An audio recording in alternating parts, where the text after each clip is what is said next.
Ketika saya awal masuk itu di apologetika, saya juga kaget kok jadi begini gitu kan.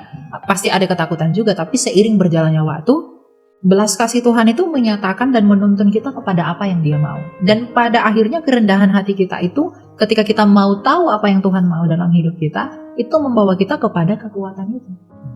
Meskipun banyak hal buruk yang saya terima, banyak fitnah, cacian, makian yang orang lontarkan kepada saya, tapi saya tidak bisa katakan bahwa tidak ada kebaikan Tuhan.